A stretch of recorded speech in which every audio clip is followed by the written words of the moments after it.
आज की हमारी नवी class pre graphic designing course की, और जो टूल्स है वो इलस्ट्रेटर है।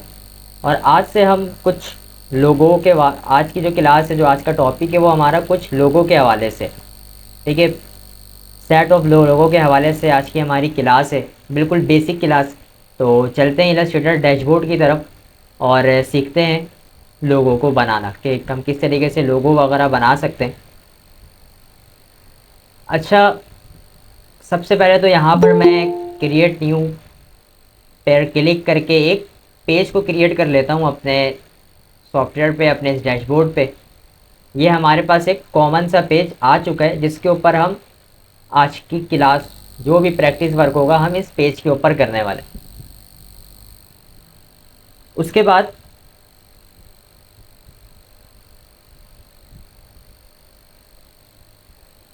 डेस्कटॉप पर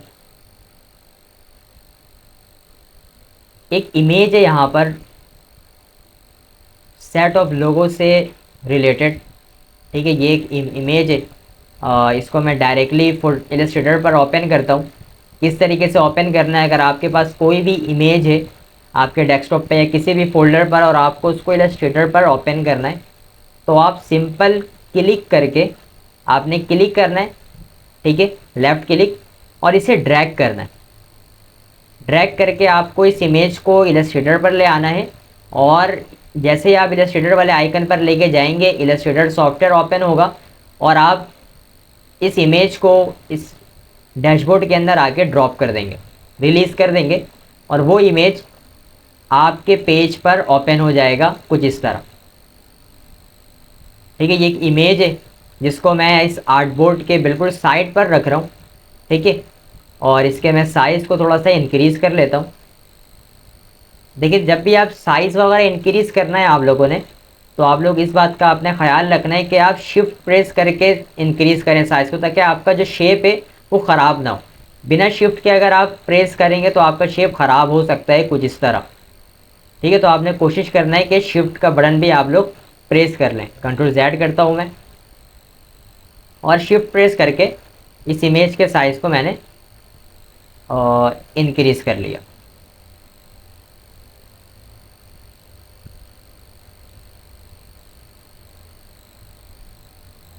ठीक है जी। तो ये मेरे पास एक इमेज है जिसको मैंने फ़ोटोशॉप सॉरी डेस्कटॉप से उठाकर, ठीक है, इलस्ट्रेटर के अंदर मैंने ड्रॉप किया। और बहुत सारे स्टूडेंट्स को पता होगा ये कौन सा लोगो है, किस कंपनी का है। दूसरी चीज़ कि जब भी आप कोई इमेज को, किसी भी इमेज को अगर आप इलस्ट्रेटर के अंदर ओपन करते हैं, ठीक है, तो आप ये देखेंगे कि आपके उस इमेज पे इस क्रॉस का एक निशान होगा। ये जो हमारे पास इस इमेज के ऊपर इस क्रॉस का एक यहाँ पर आउटलाइन आ रहा है, ठीक है। और अगर आप इसके टॉप पर देखें तो यहाँ पर जो भी उस इमेज का नाम है और वो फाइल लिंक हुआ हुआ, ये सारी चीज़ें, ऑब्जेक्ट टाइप यहाँ पर हमारे पास आ रहा है, लिंक्ड फाइल, ये सारी चीज़ें आ रही हैं। और जो हमारा ये इमेज है वो एक पिक्सल इमेज है।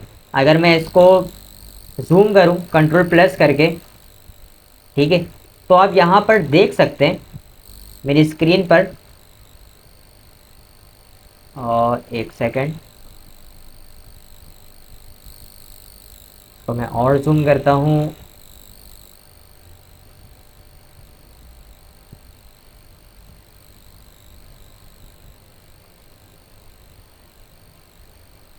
तो यहाँ पर आपको कुछ बॉक्स यहाँ पर आपको दिखेगा इसकी आउटलाइन पर, ठीक है। यहाँ से मैं जूम और कर देता हूँ, इसे आइकन लेकर जूम कर, यहाँ पर ये देखें। तो हमारा जो इमेज होता है वो दरअसल एक पिक्सलेट होता है। यहाँ पर जैसा आपको लग रहा है कि ये इमेज क्या हुआ है, ब्लर हुआ हुआ है, ठीक है। तो ये कोई भी इमेज अगर आप फोटोशॉप पर ड्रैग एंड ड्रॉप करेंगे तो वो दरअसल इमेज पिक्सलेट होती है, ठीक है। जो उसके कॉर्नर्स है वो आपको कुछ इसी तरीके से बॉक्सेस टाइप पर आपको मिलेंगे, और दरअसल हम इसे पिक्सेल्स कहते हैं, ठीक है, पिक्सलेट्स हम इसे कहते हैं। अब यही चीज़ अगर आप इलस्ट्रेटर पर ड्रॉ करेंगे ठीक है, यहाँ पर मैं इस पेज पर अगर कोई भी शेप को ड्रॉ करूँ, ठीक है, इसके मैं कलर फिल कलर कर देता हूँ, कलर को चेंज कर देंगे और यहाँ पे नन, और इसको यहाँ पर मैं कलर चेंज कर देता हूँ, इसका फिल कलर। तो आप यहाँ पर देख सकते हैं कि हमारा जो ये इलस्ट्रेटर है, इलस्ट्रेटर में जो भी मैंने यहाँ पर शेप ड्रॉ किया है वो बिल्कुल क्रिस्टल क्लियर है। कोई भी यहाँ पर आपको पिक्सेलेट देखने को नहीं मिलेगा, मैं जितना भी जूम कर दूँ। तो इसीलिए हम इसको वेक्टर कहते हैं। इलस्ट्रेटर में हम जो भी काम करते हैं इसे हम क्या कहते हैं, वेक्टर कहते हैं। ठीक है, ये कभी भी आपको अपने ऑब्जेक्ट को जितना भी स्केल अप या स्केल डाउन करना है आप कर सकते हैं। आपका जो ऑब्जेक्ट है वो कभी भी पिक्सेलेट नहीं होगा, वो बिल्कुल क्रिस्टल क्लियर रहेगा। ठीक है, वो बिल्कुल यहाँ पर क्रिस्टल क्लियर रहेगा। जबकि अगर आप कोई भी इमेज, ठीक है, यहाँ तक कि अगर आप कोई भी इमेज को इलस्ट्रेटर के अंदर ड्रैग एंड ड्रॉप करते हैं या कॉपी पेस्ट करते हैं तो वो इमेज दरअसल पिक्सेलेट इमेज होती है। ठीक है, उसके कॉर्नर्स पे हमें यहाँ पर पिक्सेल्स देखने को मिलता है, जैसे अभी मैंने आपको दिखलाया। ठीक है, अब दूसरी चीज़ ये कि फॉर एग्जांपल आप अगर अपने इस फाइल पे कोई भी इमेज यूज़ कर रहे हैं, ठीक है, आपने ज़रा ध्यान से मेरी बात को सुनना है, फोकस करना है। ठीक है, अगर फॉर एग्जांपल आप कोई भी इमेज डेस्कटॉप से ड्रैग एंड ड्रॉप करके या किसी भी फोल्डर से ड्रैग एंड ड्रॉप करके इलस्ट्रेटर में लेकर आते हैं, ठीक है, ड्रॉप करते हैं, और चले मैं ये काम करता हूँ, इसको मैं यहाँ से मिनिमाइज़ करता हूँ। ठीक है, और ये मेरी एक इमेज है जिसको मैंने अभी ड्रैग एंड ड्रॉप किया, इसको मैं एक फोल्डर के अंदर कन्वर्ट कर देता हूँ। मैं राइट क्लिक किया, मैंने न्यू पर गया, न्यू पे जाने के बाद फोल्डर, और इस इमेज को मैं ड्रैग करके ड्रॉप कर देता हूँ इस फोल्डर के अंदर। ठीक है, रिफ्रेश कर देता हूँ तो वो जो इमेज है वो दरअसल इस फोल्डर के अब अंदर आ चुकी है। ठीक है, अब यहाँ पर अगर मैं इलस्ट्रेटर को ओपन करूँगा तो वो सबसे पहले मुझे एक एरर देगा कि भाई सम फाइल्स आर मिसिंग और modified in the links panel, would you like to update them now. मतलब ये कि जो हमारी फाइल्स थी उसको हमने क्या किया, उसके पाथ को चेंज कर दिया। वो पहले सिंपल डेस्कटॉप पे थी, अभी हमने क्या कर दिया, उसको डेस्कटॉप से उठाकर एक डेस्कटॉप में फोल्डर क्रिएट किया और उसके अंदर रख दिया। जबकि जो फाइल लिंक हुई हुई थी, वो इमेज जो हमारे इलस्ट्रेटर के पेज से जो लिंक हुई हुई थी वो डायरेक्टली डेस्कटॉप से थी। तो यहाँ पर इलस्ट्रेटर हमें क्या दे रहा है, एक एरर दे रहा है। अगर मैं नो करूँगा तब भी हमारे पास वही ऑप्शन आएगा। अभी सिंपल मैं यहाँ पर यस कर देता हूँ। ठीक है, यस किया, हमारे पास वही ऑप्शन आ रहा है, could not find the linked image. ठीक है, choose replace select another file और ignore to leave the link unchanged. तो या तो मैं सिंपल यहाँ से रिप्लेस करूँगा, किसी और फाइल के साथ लिंक करवाऊँगा, या तो मैं इस ऑप्शन को इग्नोर कर देता हूँ। अभी सिंपल मैं यहाँ पर इससे मैंने इग्नोर कर दिया। इग्नोर करने के बाद जब मैं इसको ओपन करूँगा तो ये क्या भाई, आप बोलेंगे सर ये तो पेज पर हमें वही इमेज दिख रहा है यहाँ पर। ठीक है, तो आपने काम ये करना है कि इस फाइल को वन टाइम सेव कर लेना है। आप फाइल पर गए, फाइल पे जाने के बाद यहाँ पे सेव का ऑप्शन आ रहा है, आपने सेव पर क्लिक कर देना है। और क्लिक करने के बाद मैं इसको डेस्कटॉप पर सेव कर देता हूँ अनटाइटल 2 के नाम से। ये सेव एज टाइप आ रहा है, आपने यहाँ पर किसी भी टाइप को सिलेक्ट नहीं करना है, एडोब इलस्ट्रेटर ही आपका सिलेक्ट होगा, AI। ठीक है, आपने सिंपल इसे सेव कर देना है। और जैसे ही आप सेव करते हैं आपके पास एक और पैनल ओपन हो जाता है इलस्ट्रेटर ऑप्शन का, जहाँ पे टॉप पे आपको कुछ वर्जन्स मिलेंगे। फॉर एग्जांपल आपको इसके पुराने वर्जन्स के ऊपर सेव करना है तो ये सारे वर्जन सारे 3, 8, 9, 10 आप इनको भी यूज़ कर सकते हैं। खैर अभी मैं अपडेटेड वर्जन को यूज़ करता हूँ 2020, और सिंपल यहाँ से मैं ओके कर देता हूँ। ओके करने के बाद इस फाइल को मैं यहाँ से डिलीट कर रहा हूँ, ये जो टैब है इसको मैंने कर दिया डिलीट। ठीक है, और मैं आ जाता हूँ डेस्कटॉप पे। तो आप यहाँ पर देख सकते हैं कि मेरे पास अनटाइटल 2 के नाम से एक AI की फाइल आ रही है, एडोब इलस्ट्रेटर। अब अगर दैन मैं इसको यहाँ पर ओपन करूँगा तो यहाँ पर ये वही ऑप्शन दे रहा है, could not find the linked file. ठीक है, अभी भी वो जो फाइल है हमारा वो लिंक्ड नहीं है, तो सिंपल इसे मैं यहाँ पर इग्नोर कर देता हूँ। तो अब आप यहाँ पर मेरे पेज पर देख सकते हैं कि वो जो हमारी फाइल थी वो ट्रांसपेरेंट हो चुकी है। वो फाइल क्या हो चुकी है? ट्रांसपेरेंट। ये तो हमारे पास आर्टबोर्ड है और ये एक आ रही है फाइल, ठीक है। ये उसका वहाँ पर नेम आ रहा है, ठीक है, लिंक्ड फाइल ऑब्जेक्ट टाइप बता रहा है। और आप इस लेयर पैनल पर भी देख सकते हैं कि यहाँ पर हमारे पास वो फाइल नहीं है मौजूद, एक ट्रांसपेरेंट फाइल है। तो आप क्या काम कर सकते हैं अगर आपको ये फाइल, आप फॉर एग्जांपल आप किसी क्लाइंट को ये सेटअप जो है या ये डॉक्यूमेंट जो है अगर आप सेंड कर रहे हो और आपने उस डिज़ाइन के अंदर इमेजेस को भी यूज़ किया है, या तो आपको अपने क्लाइंट्स को वो इमेजेस भी देने पड़ेंगे, या अगर आप इमेज नहीं दोगे तो क्लाइंट के पास यही इशू आएगा, जो उसकी फाइल है जो आपने इमेजेस यूज़ किया हुआ है वो ट्रांसपेरेंट हो जाएंगी। तो उसके लिए आपने क्या करना है, आपके पास दो ऑप्शन है। या तो आप यहाँ पर देखें, आपके पास ऑप्शंस आ रहा है उस फाइल का कि भाई क्या नेम है, कहाँ पर है, वो सारी चीज़ें टॉप पे। आप सिंपल इसके ऊपर क्लिक करो और इसे यहाँ पर रीलिंक कर लो। हमारे पास यहाँ पे रीलिंक का ऑप्शन आ रहा है, आपने सिंपल रीलिंक के ऊपर क्लिक किया। अब जहाँ पे वो फाइल है आप उस फोल्डर पर जाओ और उस फाइल के साथ इसको वापस से रीलिंक कर लो। ये हमारे पास फाइल है, मैं प्लेस के ऊपर क्लिक करता हूँ तो अब यहाँ पर देखो वो फाइल यहाँ पर अब आ चुकी है, ठीक है। और आप यहाँ पर देख सकते हैं कि अब पहले यहाँ पर रीलिंक फाइल आ रहा था, अब यहाँ पे लिंक्ड फाइल आ रहा है, क्योंकि ये जो फाइल है हमारी वो अब दोबारा से लिंक्ड हो चुकी है। लेकिन एक इशू ये है कि आपने अपने उस क्लाइंट को वो फोल्डर भी इमेजेस वाला सेंड करना पड़ेगा, ठीक है। फॉर एग्जांपल आपकी वो इमेज है, ठीक है, आपने फाइल और अपनी इमेजेस जो भी आप यूज़ कर रहे हो अपने डिज़ाइनिंग के अंदर, वो इमेजेस भी आपने क्या करना है, सेंड करना है अपने क्लाइंट को या कस्टमर को। अगर उसे ये चीज़ नहीं मालूम कि भाई किस तरीके से रीलिंक करना है, या आप अपने इस डिज़ाइन को किसी प्रिंटर के पास भेजते हो प्रिंट करने के लिए, उसे के बारे में नहीं मालूम है रीलिंक किस तरीके से फ़ाइल होती है, ठीक है, या अगर उसने रीलिंक फ़ाइल नहीं किया तो उसके पास भी यहाँ पे ट्रांसपेरेंट फ़ाइल आएगा, तब आप लोग क्या करोगे, ठीक है। तो क्लाइंट तो आपको बोलेगा भाई इमेजेस नहीं आ रही है, शो नहीं हो रही है, डिज़ाइन ख़राब हो चुका है। तो उसके लिए यहाँ पर एक बहुत ही मज़ेदार सा ऑप्शन है, यहाँ पे ऊपर ही कंट्रोल्स पे यहाँ पर एक इम्बेड का ऑप्शन है। आप अगर इस इमेज को सिलेक्ट करके इम्बेड कर दो, ठीक है, और यहाँ से देन आपने कर दिया ओके, तो इलस्ट्रेटर क्या करेगा, इस इमेज को इस फाइल के ही अंदर सेव कर देगा, ठीक है। अब ये जो हमारे पास इमेज है वो ना ही लिंक्ड फाइल है ना ही रीलिंक्ड फाइल है, अब वो एक हमारा इमेज बन चुका है, एक ऑब्जेक्ट बन चुका है, जो कि इस फाइल के अंदर ही वो मौजूद रहेगा। अब आप यहाँ पर देख सकते हो हमारे पास कोई भी लिंक्ड फाइल या रीलिंक्ड फाइल नहीं आ रहा है, यहाँ पर लिखा हुआ आ रहा है ग्रुप, ऑब्जेक्ट टाइप में यहाँ पर ग्रुप लिखा हुआ आ रहा है, बिल्कुल लेफ्ट साइड टॉप पर आप मेरे कर्सर पर देखें। अब ये जो फाइल है वो इस फाइल के साथ एम्बेड हो चुकी है, इसी फोल्डर इसी डॉक्यूमेंट के अंदर ये इमेज सेव हो चुकी है। क्लियर है यहाँ तक सारे स्टूडेंट्स को ये बात समझ में आई कि हमें इमेज के साथ क्या काम करना है।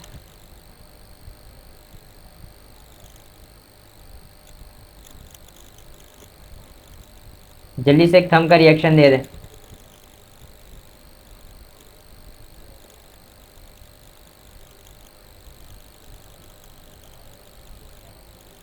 ठीक, दोबारा चलते हैं।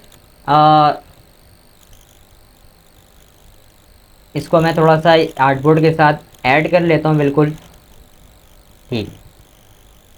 और इस इमेज को यहाँ पर मैं लॉक कर देता हूँ ताकि इस इमेज के ऊपर मेरी सिलेक्शन ना बने। मैं यहाँ पर जो भी काम करूँ मेरी सिलेक्शन ना बने इस इमेज के ऊपर, तो इसको मैं सिंपल यहाँ पर लॉक कर देता हूँ। लेयर्स पैनल पर आता हूँ, यहाँ पे टूगल लॉक्स का ऑप्शन आ रहा है, मैं ये लॉक कर देता हूँ। तो अब क्या होगा कि इसके ऊपर मेरी सिलेक्शन नहीं बनेगी। देखें अगर यहाँ पर मैं सिलेक्ट भी कर रहा हूँ तो ये इमेज सिलेक्ट नहीं हो रहा है, तो मैं बिल्कुल आसानी से अपने इस आर्टबोर्ड के ऊपर काम कर सकता हूँ, ठीक है। काम क्या करना है, देखिए सबसे पहले हमें कुछ इन लोगोज़ को बनाना सीखना है। जब तक हम देख के कोई चीज़ नहीं बनाएंगे और उसकी प्रैक्टिस नहीं करेंगे तब तक हम कोई डिज़ाइन सही से डिज़ाइन नहीं कर सकते, ठीक है। तो पहला काम हमें क्या करना है, कुछ इन शेप्स को देखते हुए बनाना है, क्योंकि पहले जब आप देख के चीज़ें बनाना सीख जाओगे देन आपके लिए इजी होगा आगे जाके डिज़ाइन करना। तो यहाँ पर मेरे पास कुछ 4 लोगोस हैं, आपको इन चारों लोगों के बारे में पता होगा, एंड्रॉयड है, एडिडास है, यहाँ पर बिंग है और एलजी। तो जो भी अभी तक हमने ऑप्शंस पढ़ा है आज तक, वो सारे कमांड्स, टैब्स और ऑप्शंस को आज की क्लास में हम इम्प्लीमेंट करने वाले हैं। तो आपने बिल्कुल फोकस रहना है क्लास पे, ठीक है। चलते हैं अपने फर्स्ट लोगो की तरफ, ठीक है। और ये हमने लोगो बनाना है, ठीक है, एंड्रॉयड लोगो, बिल्कुल सेम इसी तरीके से। तो क्या काम कर सकते हैं इस लोगो को बनाने के लिए, आपने सबसे पहले तो यहाँ पर एक इलिप्स टूल लेना है, ठीक है। और इलिप्स टूल लेने के बाद सिंपल आपने क्या करना है, शिफ्ट प्रेस करके ड्रॉ करना है, ठीक है। शिफ्ट प्रेस करके आपने ड्रॉ करना है। और इसका कलर मैं चाहता हूँ कि ये सेम कलर हुआ आए हमारे पास जो इस एंड्रॉयड लोगों का कलर है। अगर यहाँ से मैं कलर्स को चूज़ करूँगा तो शायद बिल्कुल एग्जैक्ट इस तरीके का कलर मैच ना हो। तो मेरे पास ऐसा कौन सा ऑप्शन है कि मैं बिल्कुल सेम कलर अपने इस इलिप्स टूल के अंदर भी अप्लाई कर सकता हूँ। तो बहुत ही सिंपल सा ऑप्शन है, आपने आई ड्रॉपर टूल का यूज़ करना है। आप अपने कीबोर्ड से आई का बटन प्रेस करो, आपके पास यहाँ पे आई ड्रॉपर टूल एक्टिव हो जाएगा। ये रहा हमारे पास आई ड्रॉपर टूल, शॉर्टकट की आई है। आपने अपने उस टूल को सिलेक्ट करते हुए वो कलर आपने पिक करना है जो कलर आप चाह रहे हो कि आपके उस ऑब्जेक्ट के अंदर फील हो। सिंपल मैंने क्या काम किया, इस कलर को मैं सिलेक्ट कर लेता हूँ, एंड्रॉयड लोगो वाले कलर को मैंने क्लिक किया। आप यहाँ पर देख सकते हैं स्क्रीन पे सेम वही कलर यहाँ पर मेरे इस शेप पर भी फिल हो चुका है, ठीक है। वही सेम कलर यहाँ पर भी फिल हो चुका है। देन उसके बाद क्या काम करना है, मुझे इसे बीच से सेंटर से ब्रेक करना है, ठीक है। यहाँ पर मैं इसको जूम कर देता हूँ और ताकि आप लोगों को क्लियर दिखे। सिंपल मैं यहाँ पर काम ये करता हूँ, यहाँ पर मेरे पास लाइन सेगमेंट टूल का एक ऑप्शन आ रहा है, ठीक है। मैं यहाँ पर लाइन सेगमेंट टूल लेता हूँ एक लाइन को ड्रॉ करने के लिए। और बिल्कुल सेंटर पे यहाँ पर देखिए गाइडलाइन मुझे बता रहे हैं कि ये मेरा सेंटर पॉइंट है। मैं शिफ्ट प्रेस करके ड्रॉ करता हूँ इसे, इस लाइन को मैं शिफ्ट प्रेस करके ड्रॉ कर रहा हूँ ताकि बिल्कुल स्ट्रेट लाइन ड्रॉ हो, ठीक है। मैंने शिफ्ट से हाथ हटाया तो आप देख सकते हैं कि यहाँ पर जो हमारा लाइन है वो कर्व हो चुका है, ठीक है। तो आपने यहाँ पर क्या कोशिश करना है कि शिफ्ट प्रेस करके आपने अपने लाइन को ड्रॉ करना है कुछ इस तरह। अभी आप देखिए जो मेरी लाइन है वो बिल्कुल स्ट्रेट है। और आप देख सकते हैं कि ये हमारा ओपन पाथ है, ठीक है। ओपन पाथ क्या होता है कि एक लाइन जो ओपन पाथ से क्लोज पाथ हमारा इंटरेक्ट नहीं हो रहा है। यहाँ पर देखिए ये पाथ अलग है और ये पाथ हमारा अलग है। क्लोज पाथ क्या होता है, जो आपका ओपन और क्लोज पाथ दोनों आपस में मर्ज हो रहा हो, जैसे कि हमारे पास ये सर्कल टूल है। अभी यहाँ पर इस लाइन सेगमेंट टूल पे आप देख सकते हैं कि आपको यहाँ पर शायद ये लाइन सेगमेंट टूल नज़र नहीं आ रहा है। जब मैं इसके ऊपर सिलेक्शन टूल लेकर जा रहा हूँ तब ये हमें यहाँ पर शो हो रहा है। क्यों नहीं यहाँ पर शो हो रहा है, क्योंकि आप मेरी इस टूल बार पर देखें, ना तो मैंने यहाँ पर इसको फिल कलर दिया है और ना ही स्ट्रोक कलर दिया है। तो सिंपल यहाँ पर मैं ऐसे स्ट्रोक कलर देता हूँ, ठीक। और यहाँ पर आप देख सकते हैं बिल्कुल थिन सी यहाँ पर हमें एक लाइन देखने को मिल रही है, ठीक है। मैं ऐसे सिलेक्ट करता हूँ। सिलेक्ट करने के बाद मैं सिंपल पाथ फाइंडर वाले टैब पर जाने के बाद, ठीक है, मैंने क्लिक किया पाथ फाइंडर पे और यहाँ पर क्लिक करने के बाद सिंपल मैं इस डिवाइड वाले कमांड को यूज़ करता हूँ। क्लिक किया मैंने, जैसे ही मैंने क्लिक किया डिवाइड ने क्या काम किया, जो भी हमारा पार्ट एक दूसरे से इंटरेक्ट हो रहा था उन सबको उसने अलग अलग डिवाइड कर दिया, तोड़ दिया, ठीक है। अभी मैं सिंपल इसे मैं सिलेक्ट करता हूँ, ठीक है। अभी हमारा एक ग्रुप है, राइट क्लिक करने के बाद इसे हम अनग्रुप करेंगे। अनग्रुप करने के बाद सिंपल यहाँ पर आप देख सकते हैं कि मेरे पास यहाँ पे इनके दो पार्ट्स हैं। सिंपल मैंने इसको यहाँ पर सिलेक्ट करके इसे मैं कर देता हूँ डिलीट, क्योंकि मुझे इसकी नीड नहीं है, ठीक है जी। मुझे इसकी नीड नहीं थी, मुझे सिर्फ टॉप वाले शेप्स की नीड थी। यहाँ तक सारे स्टूडेंट्स को बात क्लियर है? अभी तक कोई इशू किसी को? ठीक है जी, सारे स्टूडेंट्स को बात आ रही है समझ में?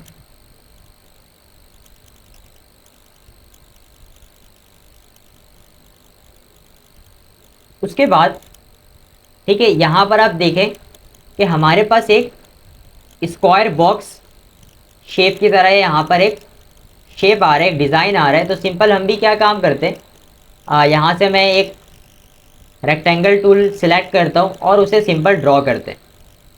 ठीक है, कुछ इस तरीके से हम इसे ड्रॉ करते हैं। ठीक है, ड्रॉ हमने कर लिया इसे। अब ड्रॉ करने के बाद अगर आप इस एंड्रॉयड वाले लोगों को देखें तो जो इसके टॉप कॉर्नर से वो बिल्कुल क्या है, यहाँ पर हमारे पास कॉर्नर जो इसके आ रहे बिना राउंडेड है, कि मतलब यहाँ पर राउंडेड नहीं है इसके कॉर्नर्स। ठीक है, जबकि नीचे वाला जो हमारे पास पार्ट आ रहा है, यहाँ पर जो हमारे ये कॉर्नर्स है वो राउंड है। अब फॉर एग्जांपल मैं यहाँ पर सिलेक्शन टूल लेकर अगर इसको सिलेक्ट करूँ, ठीक है, तो आप यहाँ पर देख सकते हैं कि हमारे पास बाउंडिंग बॉक्स भी आ रहा है, जिसकी मदद से हम इसको रिसाइज कर सकते हैं। ठीक है, साइज इंक्रीज या डिक्रीज सिंपल हम कर सकते हैं। और दूसरी चीज़, इसी टूल के अंदर यहाँ पर आपको एक सर्कल आइकन देखने को मिल रहा है। ठीक है, और आप इसकी मदद से क्या कर सकते हैं, अपने बॉर्डर रेडियस को राउंड कर सकते हैं। तो सिंपल मैं अगर जैसे ही इस आइकन पर क्लिक करता हूँ माउस से और इसको ड्रैग करता हूँ, तो क्या हो रहा है, हमारे पास चारों कॉर्नर्स राउंड हो रहे हैं। चारों कॉर्नर्स क्या हो रहे हैं, जो इसके बॉर्डर रेडियस है वो राउंड हो रहे हैं। जबकि हमें क्या राउंड करना है, सिर्फ बॉटम के इन 2 कॉर्नर्स को राउंड करना है। तो उसके लिए देखें यहाँ पर हमारे पास मल्टीपल्स ऑप्शंस है। मैंने आपको पिछली क्लास में भी बताया कि एक काम करने के लिए हमें एडोब इलस्ट्रेटर और फोटोशॉप काफ़ी कमांड्स प्रोवाइड करता है। मेरे पास यहाँ पे 2 ऑप्शन है कि सिंपल मैं इसे सिलेक्ट करूँ और जो कॉर्नर्स के बॉर्डर मुझे राउंड करने, सिंपल मैं उस पर क्लिक कर दूँ जाके इस आइकन पे, इस सर्कल आइकन पर मैंने क्लिक कर दिया तो मेरा जो ये बॉर्डर रेडियस वाला आइकन है वो सिलेक्ट हो चुका है। अब मैं अगर इसको ड्रैग करूँगा तो आप देख सकते हैं कि सिर्फ जो राउंड हो रहा है हमारा बॉर्डर रेडियस वो लेफ़्ट बॉटम वाला हो रहा है। बाकी तीनों जो हमारे पास साइड्स है वो बिल्कुल स्ट्रेट है, राउंड नहीं है वो।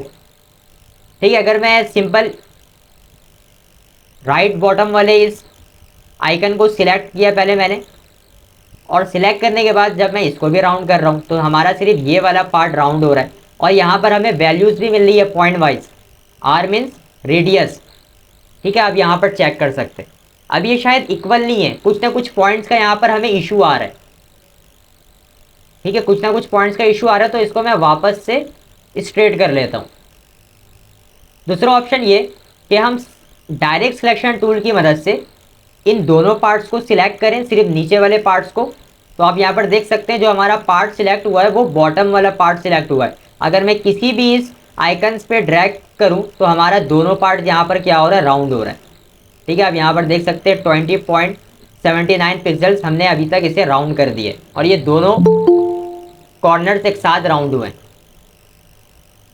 ठीक है जी। और जो हमारे पास तीसरा ऑप्शन ये है कि मैंने आपको बेसिक सेटिंग्स करते वक्त मैंने आपको एक ट्रांसफॉर्म का टैब ओपन करवाया था।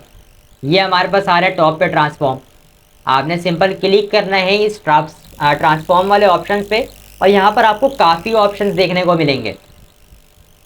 ठीक है, यहाँ पर आपको काफ़ी ऑप्शंस देखने को मिलेंगे। तो वन बाई वन सारे ऑप्शंस को ज़रा डिटेल में पढ़ते हैं।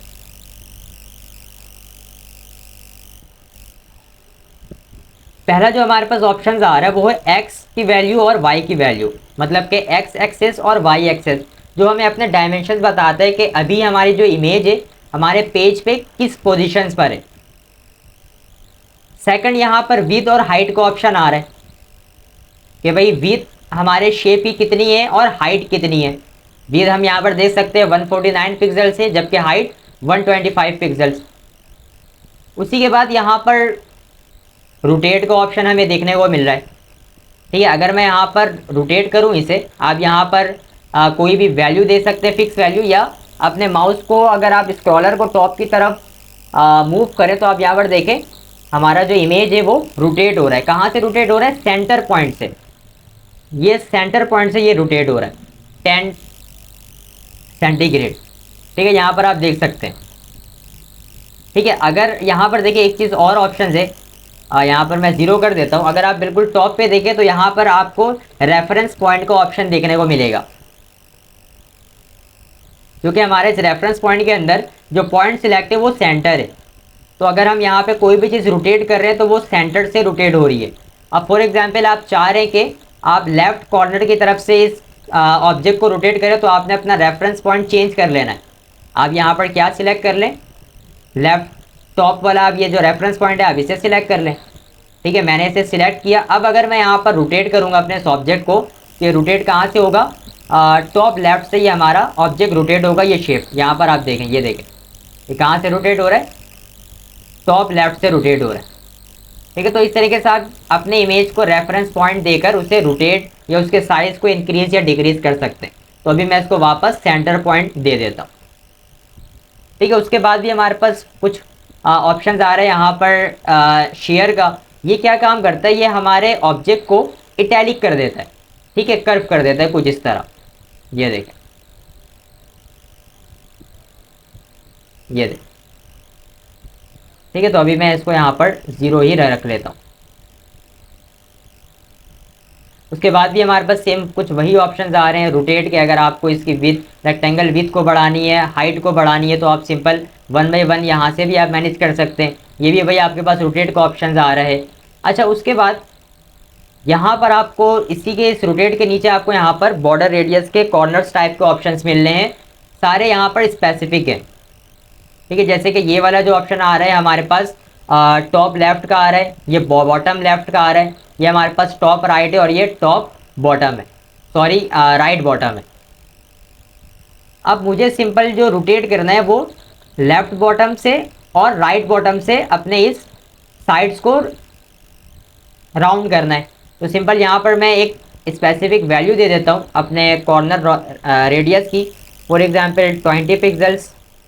ठीक है, और यहाँ पर भी मैं टाइप कर देता हूँ 20 पिक्सल्स। इंटर हिट किया यहाँ पर, तो आप देख सकते हैं कि मैंने अपने बॉर्डर रेडियस को 20 पिक्सल्स राउंड कर दिया है। ठीक है, तो आपके पास 2-3 ऑप्शंस मैंने आपको बताए बॉर्डर रेडियस को राउंड करने के लिए। या तो आप सिलेक्शन टूल की मदद से कर सकते हैं, डायरेक्ट सिलेक्शन टूल की मदद से कर सकते हैं, और अगर आपको किसी टैब पर आगे करना है तो आपके पास ट्रांसफॉर्म का एक टैब है, जहाँ पर आपको बहुत ही 1/1 सारे स्पेसिफिक ऑप्शंस दिए गए हैं, जहाँ से आप अपने ऑब्जेक्ट्स को मेंटेन कर सकते हैं, मैनेज कर सकते हैं बहुत ही ईजिली। तो स्टूडेंट्स, यहाँ तक आप लोगों को चीज़ें समझ में आ चुकी हैं, बात क्लियर है। सारे स्टूडेंट्स से मेरा ये सवाल है, आप लोगों को चीज़ें क्लियर हैं?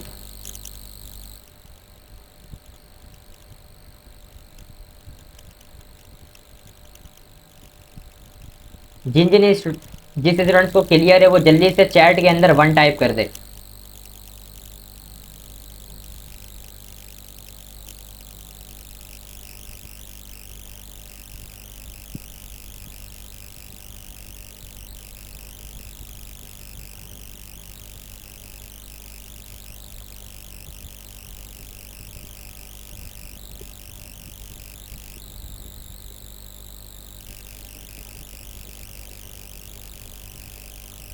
अच्छा जी, एक बार मैं दोबारा से रिपीट कर देता हूँ। और sir XY and WH value same नहीं होनी चाहिए? नहीं, सेम हो सकती हैं। ठीक है, कोई इशू नहीं है। देखिए, ये जो WH वैल्यूज है वो आपकी विड्थ और हाइट है, अगर सेम होंगी तो वो स्क्वायर हो जाएंगी। अभी ये रेक्टेंगल है, ठीक है, अगर आप यहाँ पर सेम रखेंगे तो वो आपका जो शेप है वो स्क्वायर बन जाएगा। और एक्स और वाई की जो यहाँ पर ये वैल्यू आ रही है, एक्स एक्सेस और वाई एक्सेस, ये आपको पोजीशंस बता रहा है कि आपका जो शेप वर्टिकल में किस हाइट पर है और हॉरिजॉन्टल पर वो किस पोजीशंस पर है। तो ये भी सेम हो सकता है। अगर ये दोनों सेम होगा तो आपका वो जो इमेज है वो सेंटर पर आ जाएगा। ठीक है, अच्छा जी, जो स्टूडेंट्स बोल रहे हैं रिपीट कर दे, मैं दोबारा से रिपीट कर देता हूँ। सिंपल यहाँ पर अभी मैं बिल्कुल बेसिक बता रहा हूँ। रेक्टेंगल टूल मैंने लिया और इस शेप को यहाँ पर मैं ड्रॉ कर रहा हूँ। ठीक है, मैंने कर दिया इसे ड्रॉ। और सबसे पहले मैं चैट को ज़रा बंद कर दूँ ताकि स्पैम ना हो, कोई स्टूडेंट स्पैम ना करे। अच्छा जी, अब मुझे क्या करना है, इसके जो ये बॉटम वाले जो ये हमारे पास लाइन आ रहे हैं, इसे दोनों बॉर्डर रेडियस को राउंड करना है दोनों तरफ से। तो सिंपल यहाँ पर मैं सिलेक्ट किया मैंने इसे, मैं चले गया ट्रांसफॉर्म वाले टैब पर, और ट्रांसफॉर्म वाले टैब पर जाने के बाद लास्ट पे ऑप्शन आ रहा है यहाँ पर बॉर्डर रेडियस का, कॉर्नर टाइप्स का। तो मुझे कौन से कॉर्नर्स टाइप को राउंड करना है, राइट बॉटम और लेफ्ट बॉटम। तो ये हमारे पास लेफ्ट बॉटम का वैल्यूज़ आ रहा है, यहाँ पर मैं टाइप कर देता हूँ फॉर एग्जांपल 18 पिक्सल्स, ठीक है। और सेम वैल्यूज़ मैं यहाँ पर राइट बॉटम पर भी सेम वैल्यूज़ को टाइप कर देता हूँ 18 पिक्सल। तो दोनों तरफ से हमारे पास जो बॉर्डर रेडियस राउंड हुआ है, जो इसकी वैल्यू है वो 18 पिक्सल्स है। ठीक है जी, यहाँ तक क्लियर है बात। उसके बाद अब हम इसके आर्म्स के ऊपर बात कर लेते हैं। ये जो यहाँ पर इसके आर्म्स आ रहे हैं, सेम यहाँ पर आपको किस तरीके से ड्रॉ करना है। आपने यहाँ पर लेना है rounded rectangle tool. Rounded rectangle tool लेने के बाद आप क्या करेंगे, आपने इसे करना है ड्रॉ। ठीक है, आपने इसे ड्रॉ करना है कुछ इस तरह। ठीक है, अब यही सेम हमें यही आर्म सेम इसी डिस्टेंस के साथ कहाँ पर चाहिए, अभी राइट साइड पर ड्रॉ किया है, हमें यहाँ पर लेफ्ट साइड पर भी चाहिए। तो यहाँ पर देखें, ज़रा सा आप लोगों ने फोकस करना है स्क्रीन पर कि मेरे पास दो ऑप्शंस है। एक ऑप्शन ये कि मैं ऑल्ट प्रेस करूँ, ठीक है, और इसे मैं लेफ्ट साइड की तरफ मैं इसको ड्रैग करूँ। ठीक है, ऑल्ट प्रेस करके, और मैंने शिफ्ट का बटन भी प्रेस कर लिया ताकि बिल्कुल स्ट्रेट ड्रॉ हो, आगे पीछे ना हो। और ये हमें यहाँ पर एक स्मार्ट गाइड भी प्रोवाइड कर रहा है कि जो दोनों हमारे पास आर्म्स आ रहे हैं, जो इसकी डिस्टेंस है वो 11 पिक्सल्स है। ठीक है, नीचे वैल्यूज़ दे रही हैं। एक तो हमारे पास ये तरीका है। अगर आप लोग के पास स्मार्ट गाइड का ऑप्शन काम नहीं कर रहा है, ठीक है, तब आप लोग क्या काम करेंगे, तब तो इशू होगा, शायद कुछ ना कुछ हमारे पास डिस्टेंस रह जाए, किसी का डिस्टेंस ज़्यादा हो, किसी की कम हो, कोई ऊपर हो, कोई नीचे हो, ऐसा हो सकता है। तो उस वक्त आप क्या काम करेंगे, देखें अभी यहाँ से मैं इसे डिलीट कर दे रहा हूँ। ठीक है, अभी जो हमारे इस इमेज का सेंटर पॉइंट है, ठीक है, हम क्या करेंगे, अपने उस सेंटर पॉइंट की मदद से अपने चीज़ों को रोटेट करेंगे। क्योंकि हर एक अगर कोई चले मैं आपको एक डिज़ाइन का एक ज़रा कमांड बताऊं। यहाँ पर मैं लाइन सेगमेंट टूल ड्रॉ कर रहा हूँ। आप फर्ज करें कि जो हमारा ये पार्ट है ये बिल्कुल सेंटर है। ठीक है, जो मैंने यहाँ पर लाइन ड्रॉ करी है, दोनों तरफ से इमेज जो है हमारा वो सेंटर पर है। चले यहाँ से सेंटर भी कर लेते हैं, और इसको यहाँ पर मैं एक स्ट्रोक दे देता हूँ कोई भी कलर का, फॉर एग्जाम्पल ब्लैक। तो डिज़ाइन के अंदर रूल है कि अगर आपका दोनों साइड सेम है तो आप सिंपल एक साइड्स को बना के आप उसी साइड्स को रिफ्लेक्ट कर सकते हैं दूसरी तरफ। ठीक है, कि अगर आपका दोनों साइड सेम है तो आप कोई भी एक साइड्स बना के उस साइड्स को रिफ्लेक्ट कर सकते हैं दूसरी तरफ। तो अभी यहाँ पर जो हमारा ये साइड है बिल्कुल करेक्ट है, मुझे इसी साइड को दूसरी तरफ रिफ्लेक्ट करना है। तो उसके लिए यहाँ पर हम क्या काम कर सकते हैं, हमारे पास एक टूल है रिफ्लेक्ट का। ठीक है, मैंने सिंपल सिलेक्ट किया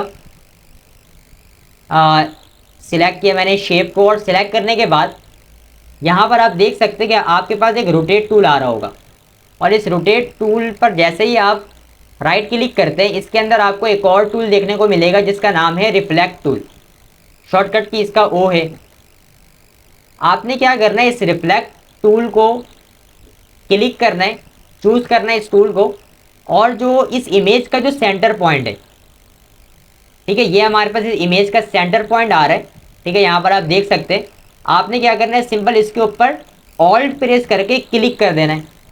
आप जैसे ही क्लिक करेंगे आपके पास एक पैनल ओपन हो जाएगा जहाँ से आपको ये सारी चीज़ें बता रहा होगा कि आप वर्टिकल पर इसकी कॉपी लेना चाह रहे हैं, हॉरिजॉन्टल पर लेना चाह रहे हैं। हॉरिजॉन्टल क्या होता है, टॉप और बॉटम। वर्टिकल पे क्या होता है, साइड बाई साइड। ठीक है, एंगल क्या होना चाहिए, अब इसकी एंगल्स को यहाँ से चेंज कर सकते हैं। ठीक है, खैर अभी तो एंगल मैं यहाँ पर 0 ही रखता हूँ, सॉरी 90। ठीक है, और उसके अलावा आपके पास यहाँ पर प्रीव्यू पर चेक होना चाहिए, और आप जैसे ही ओके करेंगे तो वो चीज़ उठ के यहाँ पर आ जाएगी। ओके करने से वो चीज़ उठ के यहाँ पर आ जाएगी, लेकिन जबकि हमें तो इसकी एक कॉपी चाहिए थी। तो देन मैं यहाँ पर दोबारा काम करता हूँ, मैंने सिलेक्ट किया इस टूल को, मैं रोटेट टूल पर जाता हूँ, रिफ्लेक्ट टूल पर, और रिफ्लेक्ट टूल पर जाने के बाद जो हमारे इस इमेज का जो सेंटर पॉइंट है, ये हमारे पास आ रहा है हमारा सेंटर। आपने ऑल्ट का बटन प्रेस करके ऑल्ट का बटन क्लिक करना है। ठीक है, लेफ्ट क्लिक, आपके पास रिफ्लेक्ट का ये पैनल ओपन होगा। आपने क्या करना है, यहाँ से कॉपी कर लेनी है, क्योंकि आपको उस शेप की एक एक और कॉपी चाहिए, आपने कॉपी किया तो आप यहाँ पर देख सकते हैं कि आपके पास इसकी एक कॉपी आ चुकी है उसी डिस्टेंस के साथ। ठीक है, सेम उसी डिस्टेंस के साथ यहाँ पर आपको इसकी एक कॉपी मिल चुकी है।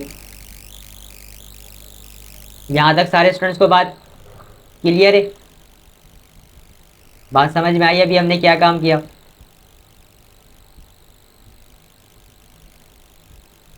ठीक है जी। अब सेकंड हमें यहाँ पर क्या करना है, इसका फुट बनाना है। तो सेम मैं इसी को कॉपी करता हूँ ऑल्ट प्रेस करके। ठीक है, ऑल्ट प्रेस करके इसको मैंने इसकी एक कॉपी ले ली और ऑल्ट प्रेस करके दोबारा इसकी एक कॉपी ले रहा हूँ शिफ्ट के साथ, ताकि जो हमारा इमेज है वो बिल्कुल स्ट्रेट रहे। ठीक है, यहाँ पे कुछ इस तरीके से। अब यहाँ पर आप देख सकते हैं कि दोनों साइड्स के स्पेसिंग यहाँ पर इक्वल नहीं है। तो मुझे क्या करना है, इन तीनों शेप्स को अलाइन करना है। तो सिंपल मैं यहाँ पर काम ये करूँगा, इसे सिलेक्ट करूँगा इन तीनों को, और सिलेक्ट करने के बाद अलाइंस वाले टैब पर चले जाऊँगा। अलाइंस वाले टैब पर गया और जाने के बाद मैंने यहाँ पर क्या करना है, सबसे पहले अपने इस शेप को की पॉइंट बना लेना है। मैंने इसके ऊपर क्लिक कर दिया और यहाँ से मैं कर देता हूँ सेंटर। तो आप देख सकते हैं वो जो हमारे पास दोनों इमेज थी वो सेंटर पर आ चुकी है, ओवरलैपिंग हो चुका है। ठीक है, यहाँ पर क्या हो चुका है, ओवरलैपिंग, जबकि हमें उसी डिस्टेंस के साथ, इन दोनों फुट के डिस्टेंस के साथ सेंटर में करना था इस इमेज को, लेकिन ये तो ओवरलैपिंग हो गया। कंट्रोल Z करते हैं तो इसके लिए आप क्या काम करेंगे, पहले इन दोनों शेप्स को सिलेक्ट करना है आपने शिफ्ट प्रेस करके। आपने एक शेप को सिलेक्ट किया, शिफ्ट का बटन प्रेस करना है आपने सेकंड शेप को भी सिलेक्ट करना है। ठीक है, आपने यहाँ पर करना है राइट क्लिक, और राइट क्लिक करने के बाद यहाँ पर देखिए ग्रुप का ऑप्शन आपको मिलेगा। आप कंट्रोल जी भी प्रेस करते हैं, ग्रुप बना सकते हैं और इस ऑप्शन को भी यूज़ कर सकते हैं। मैंने ग्रुप के ऊपर क्लिक कर दिया। ठीक है, अब क्लिक करने के बाद अगर मैं इन दोनों को सिलेक्ट करूँ तो अब हमारे पास यहाँ पे दो ऑब्जेक्ट्स हैं, एक ये दोनों आर्म फुट और ये हमारे पास बॉडी। तो मैं इसको एक की पॉइंट बना देता हूँ, इसे मैं दोबारा सिलेक्ट करता हूँ, ये हमारा की पॉइंट बन चुका है। अब मैं इसे यहाँ पर कर देता हूँ सेंटर। ठीक है, तो ये बिल्कुल सेंटर पर आ चुका है। शायद यहाँ तक क्लियर होगा सारे स्टूडेंट्स को। ठीक है, उसके बाद अब यहाँ पर हमें टॉप पर काम करना है, जैसे इसकी आइज़ और जो यहाँ पर एंटीना आ रहा है इसे हमें क्रिएट करना है। तो यहाँ पर मैं इसके आइज़ बनाने के लिए सिंपल इलिप्स टूल का यूज़ करूँगा और ड्रॉ करते हैं इसे। ठीक है, और जो कलर है वो हम सिंपल आई ड्रॉपर टूल लेते हैं और इसी कलर को हम यहाँ पर क्लिक करेंगे तो हमारे पास वाइट कलर आ जाएगा हमारे आई पे।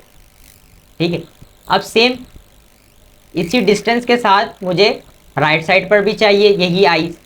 तो सिंपल मैं इसे क्लिक करता हूँ, दोबारा रिफ्लेक्ट टूल पर जाता हूँ और यहाँ पर जो हमारा सेंटर पॉइंट है इस इमेज का, ऑल्ट प्रेस करके मैं इस पर क्लिक करूँगा और सिंपल मुझे यहाँ पर कुछ भी नहीं करना है, यहाँ से सिंपल कर देना है कॉपी। तो आप यहाँ पर देख सकते हैं कि मुझे उसकी एक कॉपी मिल चुकी है, उस आई की एक कॉपी मिल चुकी है बिल्कुल वही डिस्टेंस के साथ। ठीक है जी, लास्ट में हमारे पास ऑप्शन आ रहा है ये एंटीना हमें बनाना है। तो उसके लिए भी बहुत सिंपल काम है कि आपने यहाँ पर लाइन सेगमेंट टूल लेना है। ठीक है, लाइन सेगमेंट टूल यहाँ पर हमारे पास आ रहा है, आपने क्लिक करना है और क्लिक करने के बाद आपने सिंपल इसे ड्रॉ करना है कुछ इस तरह।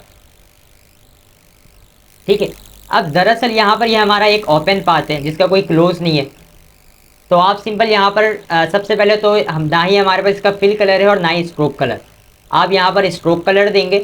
ठीक है, अब स्ट्रोक कलर आप किस तरीके से दे सकते हैं, फॉर एग्जांपल अगर मैं यहाँ पर मैंने इस इमेज को सिलेक्ट किया है और मैं यहाँ पर आई ड्रॉपर टूल लूँ और इस इमेज पर, इस एंटीना पर क्लिक करूँ, तो यहाँ पर क्या हो रहा है कि हमारे पास फिल कलर हो रहा है, जबकि हमें यहाँ पर स्ट्रोक चाहिए। तो वैसे तो आप एक्स की मदद से आप इसको चेंज कर सकते हैं। ठीक है, शिफ्ट एक्स की मदद से।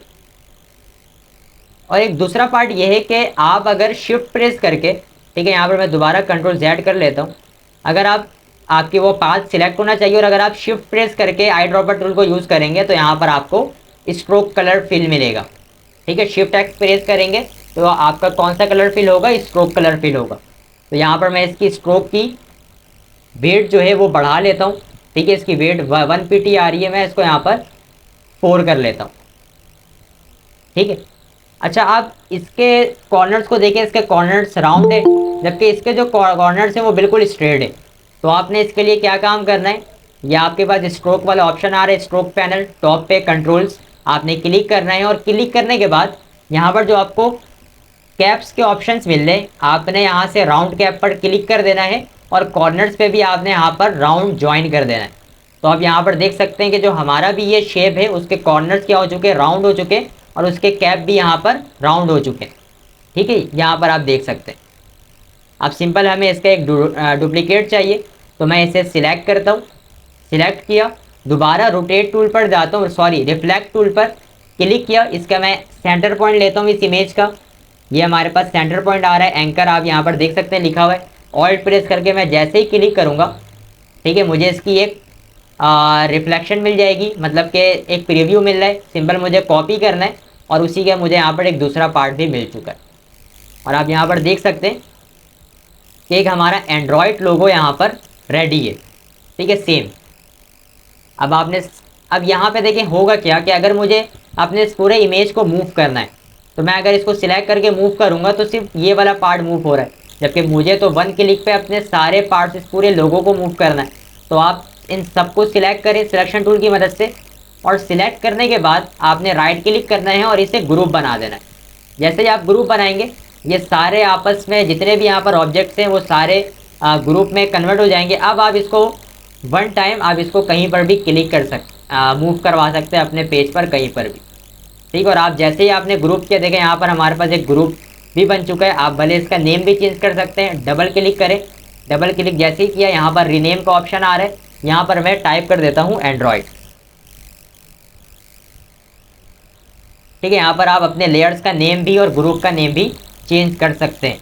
और यहाँ पर आप देख सकते हैं कि हमारा जो लोगो है, एंड्रॉयड लोगो, वो बिल्कुल रेडी है। तो यहाँ तक क्लियर है सारे स्टूडेंट्स को, बात समझ में आया हमने किस तरीके से बनाया। पाथफाइंडर टूल की मदद से एक एंड्रॉयड का लोगो बनाया इलस्ट्रेटर के अंदर।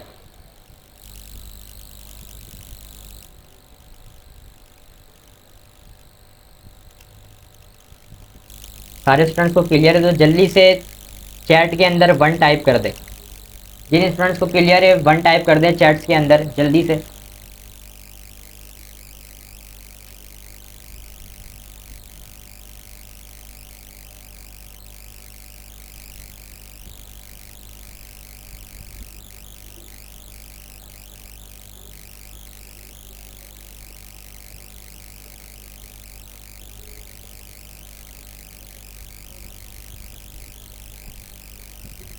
One means, by the way, Numan Tariq sahib ने ये पूछा है भाई 1 मीन्स होता है ओके, समझ में आ चुका है।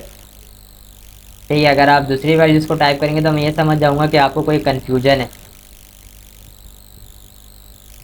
अच्छा जी,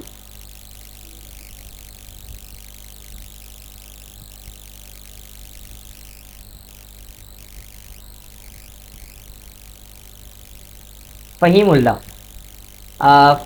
फ़हीमुल्ला, आवाज़ आप मेरी सुन रहे हैं? आपने यहाँ पर 2 टाइप किया, आपको क्या इशू आ रहा है आप मुझसे पूछ सकते हैं जल्दी से चैट के अंदर।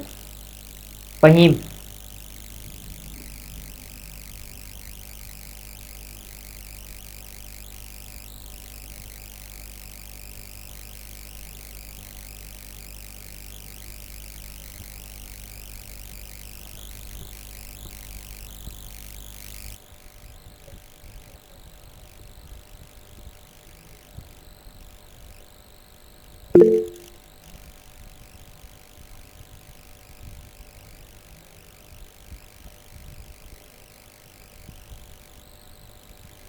सर वर्क प्लेस मूव होना कैसे स्टॉप करें, फिक्स कैसे करें?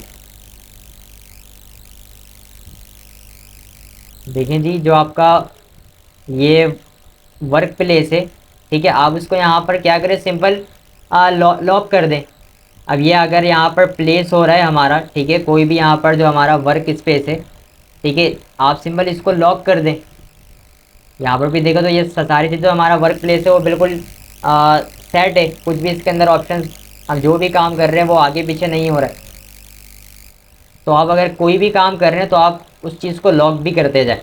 ताकि आपको बाद में कोई इशू ना फेस करना पड़े।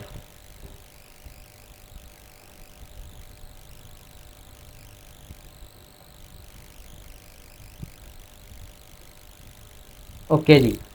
अच्छा जी, उसी के बाद हमारे पास कुछ और भी लोगोस हैं यहाँ पर।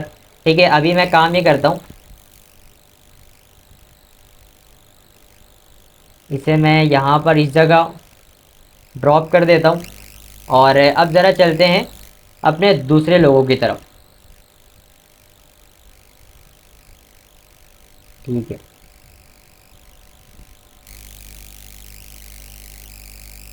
जल्दी से हमें देखना है इस लोगों को, क्योंकि टाइम हमारे पास काफ़ी कम है। ठीक है, अब ये हमारे पास, अच्छा हम अपने आर्टबोर्ड के बाहर भी काम कर सकते हैं इस ग्रे एरिया पे। ठीक है, बाद में हम क्या करेंगे, अपने इस ऑब्जेक्ट को मूव कर देंगे उस आर्टबोर्ड के अंदर। ठीक है, अभी मैं आपको, क्योंकि ये राइट साइड की तरफ है, तो मैं आपको यहीं पर सिखा सकता हूँ, इस जगह पर आप काम भी कर सकते हैं, या इस जगह पर कोई भी डिज़ाइन वगैरह आप बना सकते हैं बहुत ही ईजिली।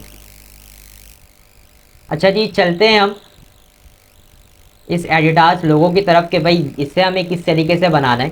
तो उसके लिए देखें, ये बहुत ही सिंपल है।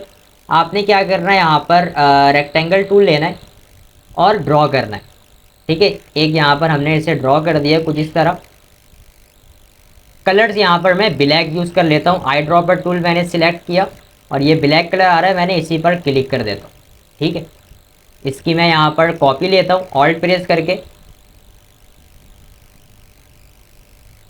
और कंट्रोल डी प्रेस कर लूँगा इस एक्शन को परफॉर्म करने के लिए।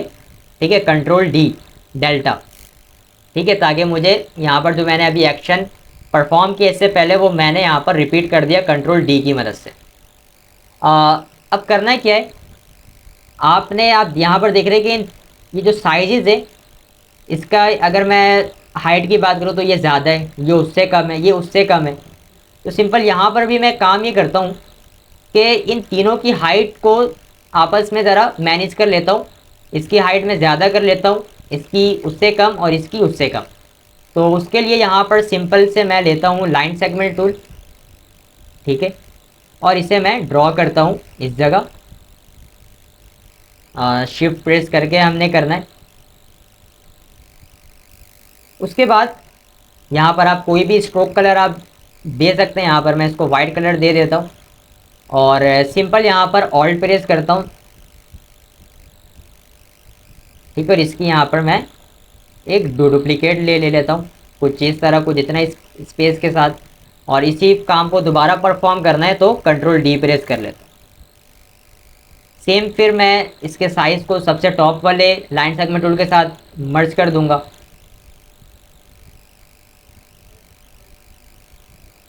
ठीक है, इसे मैं सेकंड वाले लाइन सेगमेंट टूल के साथ यहाँ पर कुछ इस तरह मर्ज कर देता हूँ, और मैं इन तीनों अब लाइन सेगमेंट टूल को सिलेक्ट करके सिंपल यहाँ से डिलीट कर देता हूँ कुछ इस तरह।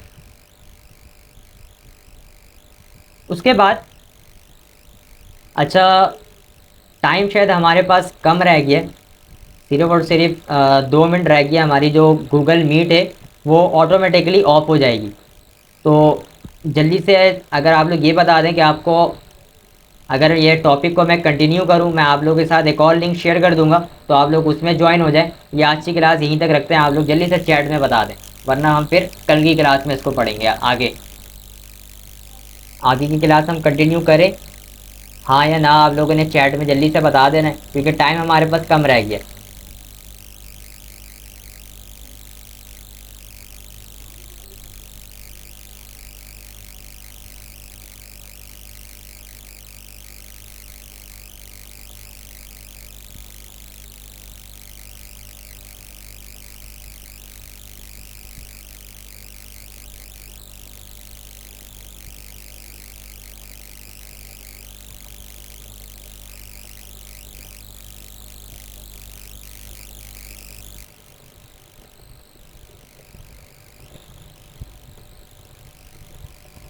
अच्छा जी, हमारे पास 2 से 3 मिनट है, तो मैं इस लोगों को जब तक कंप्लीट कर लेता हूँ, बाकी ये जो दो लोग हैं वो कल की क्लास में देखेंगे। ठीक है, अब देन मैंने यहाँ पर क्या काम किया, सिंपल मैं सिलेक्ट करता हूँ इन तीनों को और आपस में कंट्रोल जे प्रेस करके इन्हें मैं ग्रुप बना लेता हूँ। ठीक है, और मुझे ऐसे करना है रोटेट। ठीक है, 30 डिग्री मुझे इसे रोटेट करना है। तो जैसे मैं यहाँ पर रोटेट करूँगा तो यहाँ पर जो वैल्यूज़ है मैं बिल्कुल एग्जैक्ट 30 डिग्री पे इसको मैं रोटेट नहीं कर सकता हूँ, या किसी भी वैल्यू पे। ठीक है, यहाँ पर कुछ ना कुछ जो वैल्यूज़ है, पॉइंट्स की वैल्यू वो आगे पीछे होंगी। तो उसके लिए हम क्या काम कर सकते हैं, बिल्कुल एग्जैक्ट के लिए आप ट्रांसफॉर्म वाले स्टेप पर जाएँ। ठीक है, जाने के बाद आपको यहाँ पर रोटेट का ऑप्शंस मिलेगा बिल्कुल टॉप पे, ये देखें रोटेट। आपने यहाँ पर सिंपल सी एक वैल्यू दे देनी है, जैसे फॉर एग्जांपल 30। मैंने टाइप किया 30, इंटर हिट किया, तो मेरा जो ये इमेज है वो 30 डिग्री रोटेट हो चुका है। ठीक है, अब क्या काम करना है, आपने दोबारा से यहाँ पे लाइन सेगमेंट टूल लेना है और यहाँ पे इसे एक लाइन ड्रॉ करनी है, स्ट्रेट लाइन। ठीक है, इसे मैं थोड़ा सा और टॉप पे ले जाता हूँ कुछ इस तरह। ठीक है, उसके बाद सिलेक्शन टूल की मदद से मैं इसे सिलेक्ट करूँगा और पाथ फाइंडर टूल की मदद से मैंने यहाँ पर डिवाइड वाले इस कमांड को यूज़ करना है, ताकि ये सारे इंटरैक्ट वाले पाथ को आपस में तोड़ दे। क्लिक किया मैंने, क्लिक करने के बाद अभी भी ये हमारे पास ग्रुप के अंदर कन्वर्ट है। मैं राइट क्लिक करके इसे अनग्रुप करता हूँ। ठीक है, और नीचे वाले इन तीनों टूल्स, इन तीनों शेप्स को सिलेक्ट करके मैं डिलीट कर देता हूँ। ठीक है, दोबारा से मैं इन तीनों को सिलेक्ट करके राइट क्लिक करके मैं ग्रुप बना लूँगा। तो आप यहाँ पर देख सकते हैं कि हमारे पास एडिडास का लोगो यहाँ पर बिल्कुल रेडी है। ठीक है, और यहाँ पर हमने एक और पाथ फाइंडर टूल की मदद से एक और लोगो बनाना सीख लिया एडिडास का। ठीक है, जिसको मैं यहाँ पर इस तरफ ले आता हूँ। ठीक है, अपने इस आर्टबोर्ड के अंदर मैं यहाँ पर ले आता हूँ। ठीक है, बहुत ही ईजी। तो आप यहाँ पर देख सकते हैं कि हम किस तरीके से काम कर रहे हैं। ठीक है, बहुत ही मज़े से ऑप्शंस हैं हमारे पास। तो इंशाल्लाह आज की क्लास को यहीं तक रखते हैं। कल की क्लास में जो हमारे पास और यहाँ पर जो दो लोगोज हैं इनको भी हम बनाना सीखेंगे। ठीक है, यहीं से हमारी कल की क्लास दोबारा से कंटिन्यू होगी, जो अभी हमने सीख लिया है उसके बाद से। अच्छा जी, जिन स्टूडेंट्स ने अभी तक रिकॉर्डिंग वो नहीं देख रहे पिछली क्लास की, या उनको कोई इशू आ रहा है, तो वो रिकॉर्डिंग को देख सकते हैं। यूट्यूब चैनल्स के ऊपर वीडियो अपलोड है come to code YouTube channel पर। तो अगर आप लोगों को कोई भी इशू आता है तो आप वीडियो को वहाँ से रिकॉर्डेड क्लास को वॉच कर सकते हैं। ठीक है, आज की क्लास को इंशाल्लाह हम यहीं तक रखते हैं। कल की क्लास में आपसे दोबारा मुलाकात होगी। तब तक के लिए अल्लाह हाफ़िज़, अपना बहुत सारा ख्याल रखिएगा। अल्लाह हाफ़िज़।